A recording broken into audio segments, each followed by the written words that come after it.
Hello guys, welcome back to our YouTube channel latest pharmacy. So हम पढ़ रहे हैं एचएपी और एचएपी में फर्स्ट सेमेस्टर एचएपी 1 पढ़ रहे हैं फर्स्ट सेमेस्टर के, उसमें पढ़ रहे हैं वो यूनिट 1 जिसके अंदर हम पढ़ रहे हैं 10 सेल और सेल का हम स्ट्रक्चर और फंक्शन ऑलमोस्ट यूनिट खत्म करने वाले हैं। 10 सेल को ऑलमोस्ट खत्म करने वाले हैं और आज के इस वीडियो लेक्चर के अंदर हम जानेंगे कि सेंट्रोसोम क्या होते हैं, सेंट्रियोल्स क्या होते हैं और न्यूक्लियस क्या होता है। इसका पूरा डिटेल स्ट्रक्चर देखेंगे। फिर इसके बाद में नेक्स्ट वीडियो के अंदर हम बात करेंगे सेल डिवीजन की। तो हार्डली 2 लेक्चर लगेंगे, 2 से 3 लेक्चर, जिसमें हमारा ये 10 सेल जो है ये वाली यूनिट खत्म हो जाएगी। तो चलिए स्टार्ट करते हैं बिना किसी देरी के। तो सेंट्रोसोम की अगर बात करें तो सेंट्रोसोम और सेंट्रियोल्स क्या होते हैं। तो ये जो न्यूक्लियस वाला रीजन आप देख रहे हैं, इस न्यूक्लियस वाली रीजन के अराउंड में, इस न्यूक्लियस वाले रीजन के अराउंड में एक जो साइटोप्लाज्मिक मटेरियल्स होता है जो कि डेंस होता है नेचर का, मतलब कि सेंट्रियोल्स और सेंट्रोसोम जो होते हैं वो डेंस नेचर के होते हैं और साइटोप्लाज्मिक मटेरियल होते हैं ये। इनके अंदर माइक्रोट्यूब्यूल्स होते हैं, वो भी रेडिएंट होते हैं और इनको बोलते हैं सेंट्रियोल्स। सो सेंट्रियोल्स का अगर आप स्ट्रक्चर देखोगे तो ये जो आपको स्ट्रक्चर दिख रहा है ये सेंट्रियोल्स का स्ट्रक्चर है। ये कार्ट व्हील जो स्ट्रक्चर होता है, कार्ट व्हील का मतलब होता है कि जो बैलगाड़ी होती है, बैलगाड़ी का पहिया अगर आपने कभी देखा हो तो उसका पहिया देखना, तो उसका पहिया गोल चक्र जैसा होता है, गोल चक्र जैसा होता है। तो उसके जैसा स्ट्रक्चर अगर आप देखोगे तो ये उसके जैसा स्ट्रक्चर है। ये जो फाइब्रिल्स आप देख रहे हो इनको बोलते हैं ट्रिपलेट फाइब्रिल्स। और इसमें क्या होता है कि ये जो पोर्शन आप देख रहे हैं, this is A, this is B and this is C. तो इसके अंदर ये जो आप देख रहे हो कनेक्शन, ये कनेक्शन जो होता है ये पार्ट ए से सी के बीच में होता है। मतलब ये जो ए रीजन है, ए रीजन आपके सी रीजन से जाके जो ट्रिपलेट फाइब्रिल्स है, ट्रिपलेट जो फाइब्रिल्स है उसमें जो ए पार्ट है वो ए पार्ट हमेशा सी पार्ट से जाके अटैच होता है। तो इसको बोलते हैं सेंट्रोसोम। ये सेंट्रोसोम का स्ट्रक्चर। अब सेंट्रोसोम के थोड़ा सा और देख लेते हैं पार्ट कि ये जो माइक्रोट्यूब्यूल्स होता है, जो नॉन डिवाइडिंग सेल्स होती हैं, नॉन डिवाइडिंग सेल्स में जो माइक्रोट्यूब्यूल्स होते हैं उनके सेंटर की तरह काम करता है। It serves as centre for organizing microtubules in non dividing cells. इसके अंदर जो माइटोटिक स्पिंडल्स होते हैं, ये जो माइटोटिक स्पिंडल्स होते हैं, जब भी सेल डिवीजन होती है, जब नैन जो लेक्चर आएगा जिसके अंदर हम सेल डिवीजन पढ़ेंगे, तो वहां पे जो जो माइटोटिक डिवीजन होते हैं, जो सेल्स के माइटोटिक डिवीजन होते हैं सॉरी, उसमें ये जो सेल डिवीजन होता है उसमें माइटोटिक जो स्पिंडल्स होते हैं उनके फॉर्मेशन का काम सेंट्रोसोम करते हैं। उसके बाद ये सेंट्रियोल्स जो होते हैं ये सिलेंड्रिकल स्ट्रक्चर होते हैं। इनका स्ट्रक्चर कुछ इसके जैसा होता है, ये कार्टविल के लाइक स्ट्रक्चर्स इनका होता है और ये पूरे के पूरे इस तरह से होते हैं, मतलब सिलेंड्रिकल शेप में होते हैं, ये सिलेंड्रिकल के शेप में होते हैं। उसके बाद में ये सेंट्रोसोम के अंदर प्रेजेंट होते हैं। ये जो सेंट्रियोल्स होते हैं सेंट्रोसोम के अंदर प्रेजेंट होते हैं। सेंट्रोसोम जो होते हैं ये सिलेंड्रिकल ट्यूब-लाइक स्ट्रक्चर होगी। ये जो सेंट्रोसोम है, सेंट्रोसोम सिलेंड्रिकल स्ट्रक्चर है, पर ये जो सेंट्रोसोम है ना, सेंट्रोसोम के अंदर ही सिलेंड्रिकल स्ट्रक्चर्स जो सेंट्रियोल्स होते हैं वो प्रेजेंट होता है। तो सेंट्रियोल्स में क्या होता है कि ईच सेंट्रियोल, हर जो सेंट्रियोल होता है उसके अंदर टोटल 9 क्लस्टर्स होते हैं। 9 क्लस्टर्स मतलब ये जो 3 माइक्रोट्यूब्यूल्स है, इन 3 माइक्रोट्यूब्यूल्स के 9 क्लस्टर्स होते हैं जो कि सर्कुलर पैटर्न्स के अंदर अरेंज होते हैं। जैसा कि आप देख पा रहे होंगे, दिस इज 1 2 3 4 5 6 7 8 9, ये टोटल 9 होते हैं। और अगर आप देखोगे तो इनको एक सर्कुलर पैटर्न जो है, सर्कुलर पैटर्न में आपके अरेंज है। उसके साथ में अगर आप ये सेंटर वाला जो रीजन देख रहे हो इसको बोलते हैं सेंट्रल हब। ये माइक्रोफाइब्रिल्स के ट्रिपलेट है, ट्रिपलेट फाइब्रिल्स है। उसके बाद में ये जो आप ये जो देख रहे हो ये माइक्रोफिलामेंट्स होते हैं जो अटैचमेंट का काम करते हैं। स्पिंडल, ये जो ट्रिपलेट होते हैं उनके बीच में फाइब्रिल्स अलग होते हैं। सेंट्रल हब से स्पिंडल, जो ट्रिपलेट फाइबर्स होते हैं, ट्रिपलेट फाइबर्स माइक्रोट्यूब्यूल्स के द्वारा, जो माइक्रोट्यूब्यूल्स होते हैं उनके द्वारा खुद अटैच होते हैं एक दूसरे से। उसके साथ ही जो माइक्रोफिलामेंट्स होते हैं वो इनके सेंट्रल हब को भी अटैच करते हैं।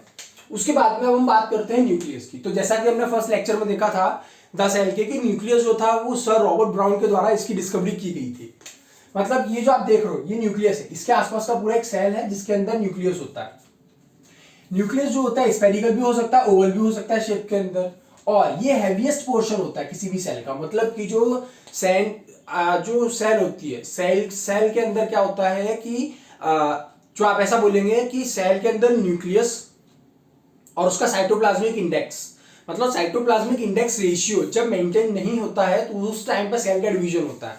मतलब कि कोई भी एक सेल के अंदर प्रेजेंट न्यूक्लियस एक लिमिटेड अमाउंट तक का उसके अंदर प्रेजेंट साइटोप्लाज्म को वो कांटेक्ट में रख सकता है, उसको वो हैंडल कर सकता है। लेकिन अगर साइटोप्लाज्म का कंटेंट ज्यादा हो जाए तो उस कंडीशन में उस कंटेंट को मेंटेन करने के लिए न्यूक्लियस डिवाइड होता है, फिर सेल का डिवीजन हो जाता है। तो इस तरह से सेल डिवाइड होती है। तो ये हम बोल सकते हैं कि किसी भी सेल के अंदर हैवीएस्ट पार्ट होता है और इसका लार्जेस्ट पार्ट होता है, स्ट्रक्चर होता है सेल के अंदर। उसके बाद में इसके अंदर हेरिडिटरी मटेरियल्स होते हैं। हेरिडिटरी मटेरियल का मतलब होता है कि जो जेनेटिक मटेरियल्स होते हैं, ऐसा मटेरियल जो एक जीन से दूसरे जीन में डेटा ट्रांसफर करता है over generation to generation. Data transfer का काम जो होता है वो होते हैं जीन्स, जो कि आपके डीएनए भी हो सकते हैं और आपका आरएनए भी हो सकता है ना। और ये जो आपके होते हैं डीएनए और आरएनए, ये होता है हेरिडिटरी मटेरियल। ठीक, ये जो आप देख रहे हो न्यूक्लियस, ये डबल मेम्ब्रेन स्ट्रक्चर होता है और इसकी जो न्यूक्लियस होती है, न्यूक्लियस की मेम्ब्रेन को बोलते हैं न्यूक्लियर एनवेलप। ह्यूमन की जो सोमेटिक सेल्स होते हैं उसके अंदर टोटल 46 क्रोमोसोम्स होते हैं। एक सेल के अंदर 46 क्रोमोसोम होते हैं जो कि पेरेंट्स से 23-23 के रेशियो में आते हैं। मतलब कि जो आपके जो पेरेंट्स होते हैं, उन दोनों पेरेंट्स में से मेल और फीमेल जो दोनों हैं उनमें से 23 क्रोमोसोम्स एक सेल के अंदर आते हैं, है ना। उसके बाद ये जो न्यूक्लियस है, न्यूक्लियस के अंदर भी एक सब रीजन होता है जिसको बोलते हैं न्यूक्लियोलस, या फिर आप इसको न्यूक्लियोई या फिर आप इसको न्यूक्लियोई बोलते हैं, जिसके अंदर की राइबोसोम्स होते हैं। और वो राइबोसोम आपके राइबोसोमल आरएनए जो होता है वो, और उसके बाद में प्रोटीन सिंथेसिस जो होती है उसके अंदर क्वाइट हेल्पफुल होते हैं। प्रोटीन सिंथेसिस के अंदर आप देखोगे कि जो ट्रांसलेशन, ट्रांसक्रिप्शन, जो रेप्लिकेशन पढ़ते हैं, जब डीएनए से डीएनए आपस में कन्वर्ट होता है तो डीएनए रेप्लिकेशन से जब एमआरएनए बनता है, जब मैसेंजर आरएनए बनता है तो उसको बोलते हैं ट्रांसक्रिप्शन, और जब मैसेंजर आरएनए से प्रोटीन बनती है उसको बोलते हैं ट्रांसलेशन। तो जो प्रोटीन सिंथेसिस होती है, प्रोटीन सिंथेसिस का मतलब आप ये बोल सकते हैं कि जो ट्रांसलेशन की प्रोसेस होती है, उस ट्रांसलेशन की प्रोसेस में दिस इज क्वाइट हेल्पफुल। ठीक, क्रोमोसोम्स की अगर बात करें तो क्रोमोसोम्स क्या होते हैं? क्रोमोसोम एक बहुत लंबे स्ट्रक्चर्स होते हैं जिनके अंदर जो डीएनए मॉलिक्यूल्स होते हैं, डीएनए मॉलिक्यूल्स आपके कॉइल्ड हो जाते हैं। हमने जो क्लास 12th के अंदर जो 6th चैप्टर था हमारा, उसके अंदर हमने पढ़ा था हिस्टोन ऑक्टामर्स, जहां पे हमने देखा था कि जो डीएनए होता है वो किस तरह से हिस्टोन ऑक्टामर के चारों तरफ अपने एक रैपिंग करता है। ठीक है, वहां पे H1 प्रोटीन भी देखी थी हमने, और वो रैपिंग करने के बाद में किस तरह से आपके स्ट्रिंग को बनाता है। तो वहां पे हमने एक टर्म पढ़ा था बीट्स ऑन स्ट्रिंग, मतलब धागे के ऊपर मोती के जैसा काम करता है वो। और वो धागे के ऊपर मोती जो होते हैं वो धीरे धीरे कॉइल्ड होते जाते हैं, और फिर वो स्ट्रक्चर भी आपस में सुपर कॉइल होता है और फिर बाद में वो क्रोमोसोम बनाता है। तो क्रोमोसोम जो होता है is a very long DNA molecules that is coiled, जैसा मैंने आपको बताया, पैक्ड, जो मैंने बताया आपको हिस्टोन ऑक्टामर के द्वारा होता है, और अमेजिंग कॉम्पैक्ट। अमेजिंग मतलब कि बहुत ज्यादा कॉम्पैक्ट स्ट्रक्चर, नेचर में बहुत ज्यादा कॉम्पैक्ट स्ट्रक्चर है, बहुत ज्यादा कॉम्प्लिकेटेड स्ट्रक्चर है, बहुत ज्यादा कॉम्पैक्ट स्ट्रक्चर है वो, तो उसको बोलते हैं, है ना। और ये एक साथ मिलके प्रोटीन की तरह आपके सर्व करते हैं। ठीक, तो आप ऐसा बोल सकते हैं कि दे टुगेदर दे कॉम्पैक्ट स्ट्रक्चर, और टुगेदर जो होती है बहुत सारी प्रोटीन के साथ में मिलके वो कॉम्पैक्ट स्ट्रक्चर बन जाता है। तो this is all about nucleus. I hope आपको पसंद आया होगा।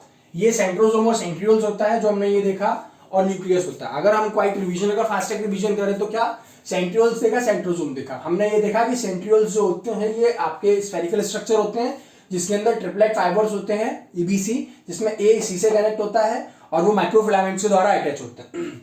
न्यूक्लियस की बात अगर हमने की तो न्यूक्लियस में हमने ये देखा कि इसकी आउटर मेम्ब्रेन, ये आप देख रहे हैं, ये इसकी आउटर मेम्ब्रेन है और ये इसकी इनर मेम्ब्रेन है। इसके अंदर ये जो आप रीजन देख रहे हैं ये न्यूक्लियोलस है, और इसके साथ में क्या होता है कि यहाँ पे कुछ पोर्स भी प्रेजेंट होते हैं।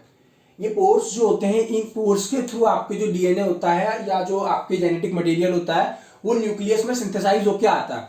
अब जैसे मान लीजिए कि प्रोटीन बना, तो प्रोटीन कहाँ जाएगा? न्यूक्लियस के अंदर रहेगा क्या? नहीं, वो प्रोटीन न्यूक्लियस के सेल से बाहर निकल जाएगा। अब जब न्यूक्लियस से निकलेगा तो कहाँ से होते हुए निकलेगा वो? तो जाहिर सी बात है कि जो पोर्स आप देख रहे हैं ना, इन पोर्स के थ्रू वो बाहर आता है। तो जैसा मैंने बोला कि ये न्यूक्लियर एनवेलप है, ये जो आप देख रहे हो ये न्यूक्लियर, ये बाहर की जो एनवेलप है ये न्यूक्लियर एनवेलप है। ये डॉट डॉट स्ट्रक्चर्स जो देख रहे हैं ये आप पोर्स हैं ये। उसके बाद में ये क्रोमेटिन मटेरियल जो अंदर होता है वो क्रोमेटिन मटेरियल है, और उसके साथ में ये जो आप सेंटर वाला पोर्शन देख रहे हैं दैट इज न्यूक्लियोलस।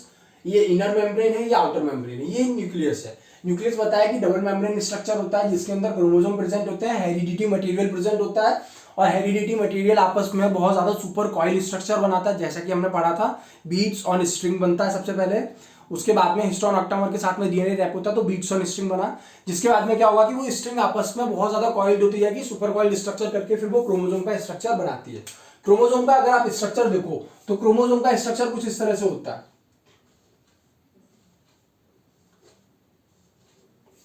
ये जो आप स्ट्रक्चर देख रहे हैं ऐसा बटरफ्लाई शेप आप बोल सकते हो इसको, बटरफ्लाई शेप तो नहीं है पर इनके भी अलग अलग स्ट्रक्चर होते हैं, अलग अलग जो सेल साइकिल्स होती हैं, सेल साइकिल के जो डिफरेंट डिफरेंट फेजेस हैं उनके अंदर इनका स्ट्रक्चर क्रोमोसोम का चेंज होता चला जाता है। तो वो हम अपनी नेक्स्ट लेक्चर में देखेंगे। आई होप आपको मेरा वीडियो लेक्चर पसंद आया होगा।